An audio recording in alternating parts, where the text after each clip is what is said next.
muita alegria que nós começamos mais um programa Direção Espiritual, com essa música tão especial, essa composição que tem iluminado tanto o coração de tanta gente, porque afinal de contas, ser livre é um projeto que nunca termina, né? Nós nunca estamos totalmente libertos. A antropologia cristã, ela nos ensina que a nossa liberdade interior precisa ser libertada diariamente. Porque é um dom. É um dom que me pede uma tarefa. Não recebo de mão beijada, né? Como se diz comumente quando as coisas são muito fáceis.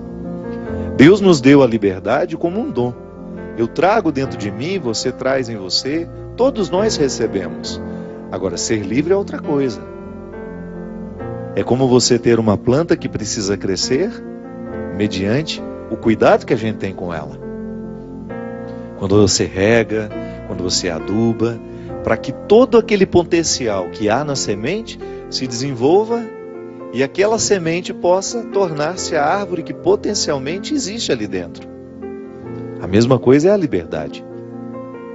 Poder dizer, hoje livre sou, é você assumir que você está num processo de libertação da própria liberdade. Essa música não termina o processo, ela não é para uma pessoa que já encerrou a sua caminhada, não. Tenho sede da tua graça cada dia mais, está vendo? O autor, ele está em processo. Eu não estou pronto, eu tenho sede da tua graça cada dia mais. Sou mais forte, vou mais longe, quando em mim estás, quando me fortalece com a tua presença, é claro. A presença de Deus não oscila, ele não amanhece mal-humorado, fala, hoje eu não vou estar ao lado desse povo, não. Agora, nós é que decidimos aceitar essa presença ou não na nossa vida, porque Deus não nos invade. Deus nos dá todas as graças, mas Ele não força a gente a receber. E aí, a diferença de um ser humano para todos os outros é justamente a coragem de acolher a graça de Deus, de colocar para trabalhar tudo aquilo que Ele depositou em nós como um dom. É você permitir que a semente avance no seu crescimento. É você regar diariamente essa semente recebida, esse dom recebido, para que ele se torne um fruto. Minha gente, a liberdade interior talvez seja o valor máximo, o sabor máximo que um ser humano poderia experimentar. Ser livre interiormente facilita tudo. Até mesmo a nossa capacidade de administrar o sofrimento. Pode observar, muitas vezes nós sofremos é porque somos apegados, nós não somos livres. Eu me apego a uma mesa, eu me apego a um livro, eu me apego a um sucesso, eu me apego a um emprego, eu me apego a uma pessoa. E aí eu me privo de viver a minha liberdade pessoal. Aí eu começo a sofrer. O que é o ciúme? É um apego desordenado a uma pessoa, a uma situação, a um objeto. Tem gente que tem ciúme do carro e fica bravíssimo, perde todo o equilíbrio quando fica sabendo que alguém usou o carro dele. Ou quando teve um risquinho ali, ele perde a paz, ele não dorme. Nós nos apegamos a situações, nós nos apegamos a pessoas, nós nos apegamos a status, nós nos apegamos até à imagem que temos. Tem gente que não aceita o processo do envelhecimento porque tem um apego à imagem que tinha na juventude. Falta de liberdade interior nos faz ficar cada vez mais apegados. Por que eu digo que talvez seja um dos maiores sabores humanos, do ponto de vista espiritual ou afetivo, que o ser humano pode experimentar é a liberdade? Porque a partir do momento que eu sou um homem livre, eu começo a me interpretar de um jeito certo. Eu começo a olhar para mim com o devido respeito, com a devida reverência. E eu começo a olhar para o outro também, permitindo essa liberdade. Porque quem é livre faz questão de provocar a liberdade em quem encontra. Ainda hoje estava dizendo a uma pessoa que é muito especial ao meu coração, que eu tenho vivido um dos momentos mais especiais da minha vida. Sabe quando você se sente feliz mesmo? Leve. Quando você se sente, parece que em paz com as suas escolhas, por mais que eu esteja conflituado diariamente, porque faz parte da minha estrutura estar conflituado. Eu sou um menino, desde menino, eu não sou um menino mais. Embora o menino esteja alojado aqui nas minhas carnes, e eu faço questão de alimentá-lo diariamente, eu gosto muito daquela música, Bola de Meia, Bola de Gude, você já ouviu? Há um menino, há um moleque morando sempre em meu coração. Quando o adulto balança, é o menino que me dá a mão. Eu acredito mesmo nessa verdade. Quem me sustenta é o menino que a dona Ana colocou em mim, que eu nunca fiz questão de perder. Ele que me traz bom humor, ele que me traz criatividade, ele que me ensina a vencer os meus sofrimentos, ele que me ensinou a ser pobre, e é ele que me ensina a ter alguma coisa agora. Ele que me ensina tudo. Eu sou sempre tomado pela mão por esse menino que existe em mim. Mas desde menino, eu descobri, desde muito criança, eu descobri que a vida pode ser bonita. Que apesar de todas as restrições que estão ao nosso redor, a vida pode valer a pena. A vida pode ser interessante. E hoje eu tenho vivido, sabe, esse processo de estar em paz com as minhas escolhas. E eu estava dizendo que desde menino eu me incomodo muito, né? Eu sou naturalmente conflituoso, eu vivo muito conflituado, mas não é um conflito que me tira do prumo, não. Sabe, é o desejo de acertar, é o desejo de avançar em dimensões do meu caráter, da minha sensibilidade, que talvez eu ainda não tenha tido a oportunidade de alcançar. Eu fiquei praticamente 7 meses sem a minha casa, né? Por causa da chuva que destruiu a minha casa inteira. Eu tinha tudo para estar tão, né, desestabilizado. Agora só que a minha casa está ficando pronta de novo. E eu vivi esse processo de perda, de reestruturação da minha vida com tanta leveza, que eu até me desconheci enquanto as coisas aconteciam. Aí eu dizia que hoje, para mim, para essa pessoa que me é muito especial, muito querida, que eu vivo um tempo muito especial na minha vida hoje, de alegria mesmo, de leveza, de dormir feliz, sabe? De trabalhar muito, mas ao mesmo tempo estar feliz, estar leve. E um dos aspectos que eu tenho certeza que provocou isso em mim é um avanço numa busca por liberdade que eu fiz questão de viver desde o início do ano. Quando vocês sabem como foi difícil para mim o início deste ano. Um momento de muita luta, de muito sofrimento. Foi só a minha casa que caiu, né? A minha casa nem me preocupou tanto naquela época, porque foi uma situação que me envolveu meu sacerdócio, o meu caráter como padre, a minha devoção, né? A minha devoção simples à Nossa Senhora, enfim, uma série de outras coisas que foram avolumando, de situações que foram ficando conflituosas, de pessoas que diziam o que sabiam, o que não sabiam, que interpretaram como quiseram. Eu posso ter errado, e admito, às vezes a gente erra, às vezes nós não temos a linguagem muito precisa, a gente não é claro. Mas hoje eu desfruto de um bem-estar que eu tenho certeza que é fruto disso.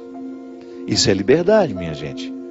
Quando você permite que a graça de Deus lhe alcance, com todas as suas possibilidades, com todas as suas consequências, você começa a adentrar um território de mais leveza, você começa a dispensar um pouco os pesos que às vezes a gente faz questão de levar, porque é impressionante como nós somos pouco inteligentes, para não dizer que nós somos burros.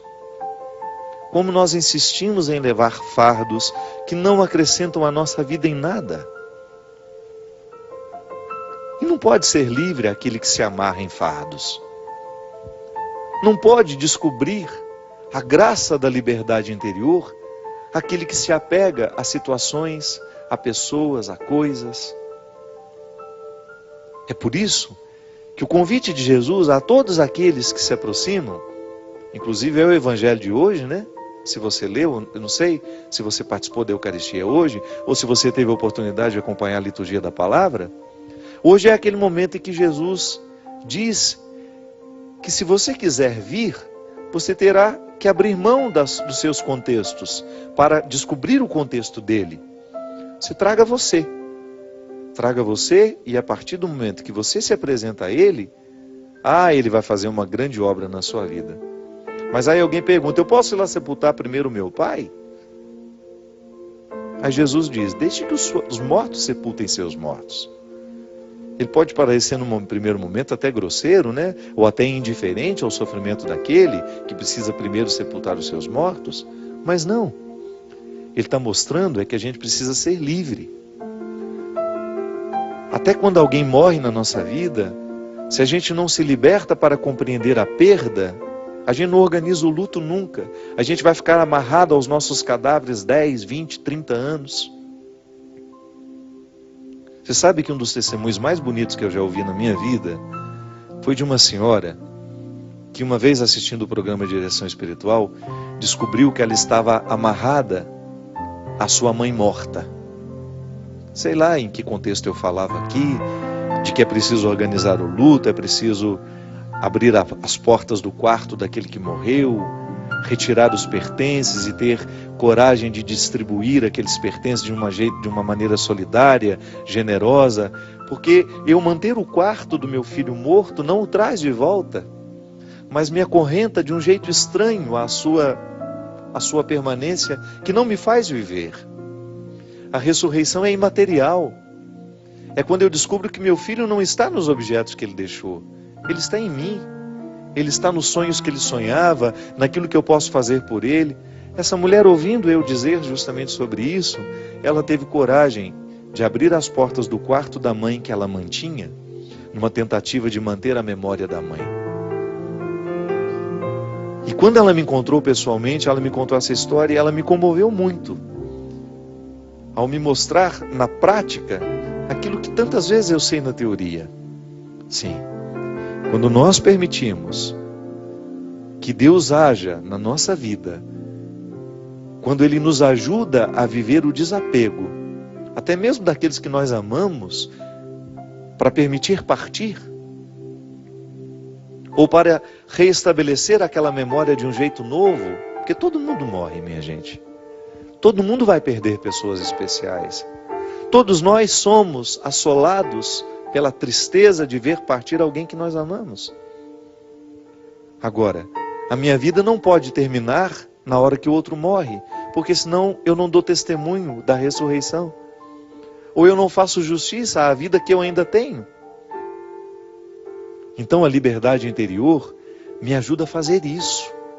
Me ajuda a dar a Deus, me ajuda a perder. Quantas coisas eu já perdi na minha vida? Quantas pessoas eu já perdi na minha vida? E posso dizer que tudo isso que eu fui perdendo, essas situações que me foram tão dolorosas, eu me lembro quando a minha irmã morreu, meu Deus do céu. Eu pensei que eu nunca mais seria capaz de me alegrar com alguma coisa. Tamanha era a profundidade daquela dor. Eu vendo a minha mãe sepultar a minha irmã, eu fiquei pensando, eu acho que a minha mãe nunca mais será capaz de sorrir, de se alegrar por alguma situação. Mas ela, envolvida pela graça de Deus, foi aos poucos se restabelecendo. E você que conhece a dona Ana sabe como essa mulher não se economiza nas alegrias, né? Até mesmo num pronto-socorro, agora um problema de pressão, e a gente ficou preocupado, eu até estava fazendo o programa, fui daqui direto para o pronto-socorro, onde eu encontrei com ela, com todos os médicos ao redor, contando o caso, ela no soro, e como se estivesse numa festa, fazendo planos para outro dia, da mesma maneira como ela fez na UTI daquela vez. Então eu me admiro de ver a capacidade de superação da minha mãe. Mas por quê? Existe nela uma ação da graça divina, fazendo com que a minha mãe dê esse testemunho para todo mundo que está ao redor dela. A minha mãe é uma mulher forte, eu posso dizer isso. Sim. Mas ela reconcilia na carne todas as fraquezas do mundo, porque eu também conheço bem as fraquezas dela. Só que ela tem o direito de dizer, hoje eu livre sou. Por quê? Porque ela já perdeu muito na vida. E ela soube perder do jeito certo. A palavra de São Paulo em Gálatas nos fala de maneira brilhante, de maneira primorosa. É para sermos verdadeiramente livres que Cristo nos libertou. Permanecei, pois, firmes e não vos deixeis sujeitar de novo ao jugo da escravidão. Olha como o processo não termina no momento em que nós ficamos livres. Eu, ao ser libertado, ao dar um passo na direção da minha liberdade interior, eu preciso zelar para que as situações não venham me oprimir novamente. Porque todas as estruturas que nos escravizam continuam. É igual organizar um luto. No momento em que minha mãe sepultou a Heloísa, iniciou-se no coração dela uma recuperação que foi diária. Inclusive a gente até vive alguns aprendizados que só a perda de alguém muito essencial na nossa vida nos ensina. Uma delas é aquilo que o poeta Mia Couto, o escritor moçambicano, fala de maneira tão interessante. O morto amado, ele nunca para de morrer. Todos os dias você tem de conviver com aquela morte. Está vendo? É assim. Eu preciso entender que para eu chegar ao contexto dessa libertação, de ser capaz de organizar esse luto, eu terei que matar os meus fantasmas diariamente, eu terei que administrar a notícia novamente. Morreu, não existe mais. E buscar os recursos que a vida pode me oferecer para que eu tenha condições de chegar a essa superação.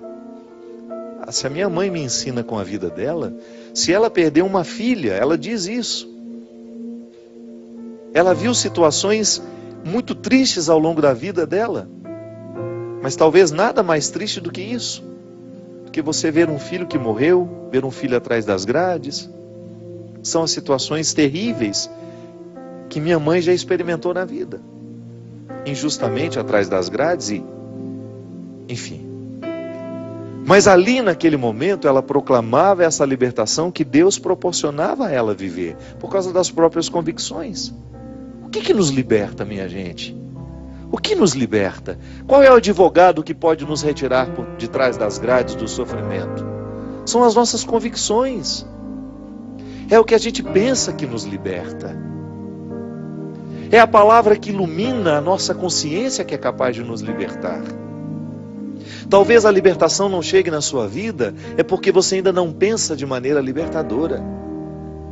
Talvez você ainda seja escravo de si mesmo em tantas dimensões, talvez você ainda seja ciumento, talvez você ainda esteja mergulhado nas suas mesquinharias, é porque você ainda não foi iluminado pelo pensamento que liberta, que é a palavra de Cristo, é a sua mentalidade, é o seu evangelho, é o seu jeito de ser, é o seu jeito de viver, de interpretar o mundo, de interpretar as pessoas. É isso que nos liberta. Nós vivemos num tempo de tantas escravidões, as escravidões do preconceito. Meu Deus do céu, às vezes nós assistimos a um debate político e as pessoas se atacam de maneira,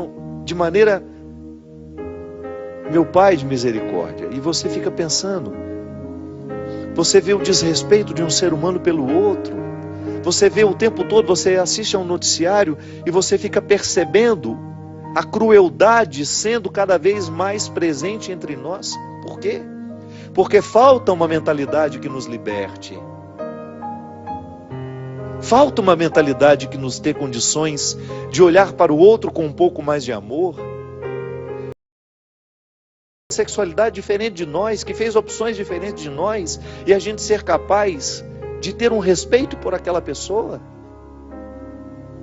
De não tratá-la com descrédito, como se ela fosse um ser humano de segunda grandeza. Falta aqui, minha gente, falta libertação na nossa cabeça. Nós muitas vezes somos escravos dos nossos preconceitos, nós somos escravos das nossas arrogâncias, porque nos falta a mentalidade de Jesus em nós o tempo todo. Quando você pega os evangelhos, quando você vai ver onde Jesus viveu, com quem ele viveu, quem ele escolheu para estar ao lado dele, os miseráveis, os pecadores. Jesus não teve problema com os pecadores, Jesus teve problema com os religiosos do seu tempo. Por quê? Porque estavam os religiosos do seu tempo escravizados pela lei. Estavam escravizados por uma maneira de pensar que dava a eles o direito de desprezar pessoas, de menosprezar pessoas. Não é possível. Não é possível admitir um discurso religioso que me dê o direito de desprezar um irmão, por mais errado que ele esteja vivendo. A força do Evangelho, a libertação que ele provoca em nós, é justamente para que a gente tenha condições de superar as nossas mazelas, ir ao encontro dos que precisam de nós, estabelecer com eles comunhão, ainda que eles continuem diferentes de nós. Cada um assume a regra que escolheu para viver. Volto a dizer, as nossas libertações, às vezes nós temos tanta dificuldade dentro de casa, nós temos dificuldade com o irmão, nós temos dificuldade com o pai, com a mãe, com o amigo. Por quê? Porque nós não fomos libertados na nossa cabeça, nós continuamos apegados a nós mesmos, às nossas misérias, nós não nos trabalhamos para a liberdade. Porque a partir do momento que eu levo a sério a liberdade que Jesus provoca em mim, eu vou fazer de tudo para que o Cristo seja livre também. Mas de maneira amorosa, de maneira solidária. Eu não vou impor a ele os meus fardos, eu vou fazer de tudo para eu lidar bem com as minhas transformações. Aí eu organizarei melhor os meus lutos, eu terei condições de perder com um pouco mais de sabedoria, porque perder, todos nós estamos perdendo. Todos nós estamos perdendo o tempo todo, mas há ganhos, que se você quiser perceber, é só abrir os olhos. A liberdade interior, minha gente, ela vai colocando você em paz com a vida, sabe? Você vai ficando mais leve para conviver. Você vai percebendo o que realmente importa. Onde é que você tem que pôr o seu empenho? Às vezes a gente passa um tempo da nossa vida insatisfeito, amargurado por causa de bobagens. Por quê? Porque nos falta liberdade interior. Ah, padre, mas o meu contexto me escraviza. Me desculpe, eu só acredito na liberdade. Não há ninguém, nem nada que possa escravizar uma mentalidade de alguém que realmente quer ser livre. É igual naquele filme, Um Sonho de Liberdade, quando aquele homem passou tantos dias na solitária, preso ali. Quando ele saiu de lá, perguntaram, como é que você suportou ficar lá? Ele falou, foi tranquilo, eu ouvi música o tempo todo. Aí o outro disse, mas como? Lá nem música existe? Elas estão todas na minha cabeça. É aqui. É na cabeça que a gente é libertado. É por isso que é aqui que Deus acontece. Quando Deus entra na minha mentalidade, quando Deus modifica o meu jeito de olhar para mim, o meu jeito de olhar para o mundo, Ele vai modificar naturalmente o meu jeito de olhar para aqueles que estão ao meu lado. Ele vai modificar o jeito como eu olho para as minhas